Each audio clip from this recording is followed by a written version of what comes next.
Guy Tweedy, what did you come to Brussels hoping to achieve? We've come to Brussels to have a meeting with the Health Commissioner, Tony Borge, and we had a very fruitful meeting. I also want to thank all the British MEPs that have supported us to get to this stage today. We're going to have more meetings in the future, but this is about getting justice for Grunenthal. And before we come to what happened in the meeting and what you hope will now come of it, what was your hope ahead of this meeting? What were you trying to achieve by coming and seeing the Health Commissioner? Well, we want to have dialogue with Chemie Grunenthal in Germany. This company has done nothing to help British thalidomiders or even Swedish thalidomiders. In fact, they've done very little to help any thalidomide victims in Europe.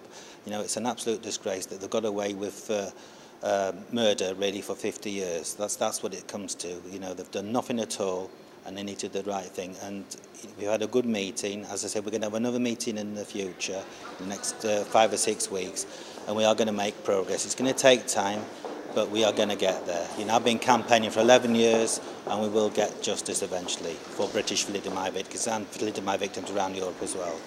You sound like you're very positive about the direction that this could finally lead somewhere. So what kind of response did you get in your meeting? How receptive was the Commissioner to the statements you made and the problems that you've had? The Commissioner's been very helpful. You know, obviously it's the first meeting we've had. We've explained the history of what happened over the last 50 years. And you say that I'm very optimistic. I've always been optimistic because I've been campaigning for 11 years, and every time somebody said, you're not going to get tax exemption for British thalidomide victims, we went and got it. You're not going to get any more money out of the Diageo, the successors to distillers. We got more compensation from them.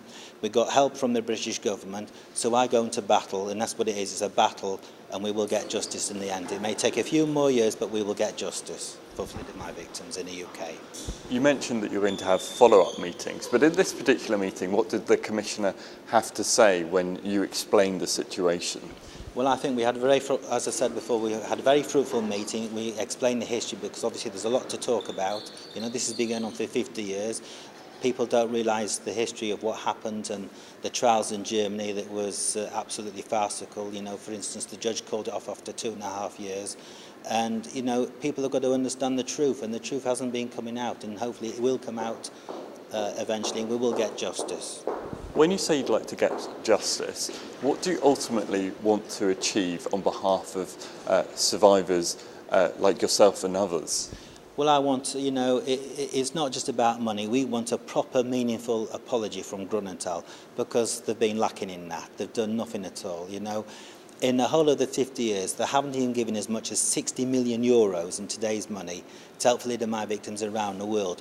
We in Britain have never received any money from Grunenthal, but we need compensation from them as well to make up the shortfall of our requirements for health needs.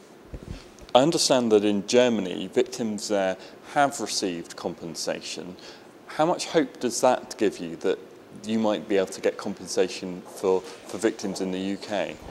Well, that compensation was a long time in coming. I went to Germany with my co-campaigner Nick Doblick. We went 38 times in a year in 2008. And when we went there, not one German victim was getting no more than 450 euros a month. That has been tripled, and even more than that, times 6. They've got a lot more money. The German government this last year, in fact, January of last year, they agreed to pay 123 million euros a year to help the German thalidomide victims. But yet again, Grunenthal has done nothing. How important is it to you personally and to other victims in the UK that you do receive compensation? It's very important. As I say, there's 3 guilty parties in this whole disaster. There was the British government, there was distillers in the UK that is now Diageo, and there's Grunenthal. The British government and Diageo have met up to their corporate and moral responsibilities. Grunenthal has done nothing yet after 50 years. And there is a shortfall of our needs, you know, health needs, that's been surveyed and what we need. So that's why Grunenthal needs to make up the shortfall. That's really what I wanted to ask you next. How could getting money from this company or from the government or from elsewhere, how could that help with your health needs that you've inherited because of this problem? Well, we're coming to the last third of our lives, and obviously, you know, a lot of beneficiaries. I'm on a scale of 1 to 10, I'm about a 2. But we're talking about people with no legs, no arms. They need to get their kitchens modified every so often, need to get vehicles modified and renewed. And the same with wheelchairs. This costs a lot of money. And so, you know, we've had reports of our health needs, and this third extra money from Grunenthal would help us a great deal. You know, we're not trying to ruin the company. We don't want to put people's jobs in jeopardy in Germany, but this company's got to do the right job and help us. So then finally, returning to the meeting that you've had today, how do you feel following this meeting? What's your sense of moves towards getting compensation or getting what you'd like for victims? As I said earlier, this was a very fruitful meeting. We've met Tony Borg, as I say, from the help of the British MEPs, and we explained the whole history, because people don't know the whole history of thalidomide. You know, they hear bits here and a bit there, but it's like a big piece of the jigsaw, and this is the last piece of the jigsaw. We've explained to the Health Commission, to Tony Borg, that we need help, and we are going to have another meeting, because obviously he's got to do his homework, see what he can do to help. You know, it's been going on for 50 years. Miracles aren't going to happen overnight, but we will win, and we will get justice for thalidomide victims around the world, but particularly in Europe, as we are here today.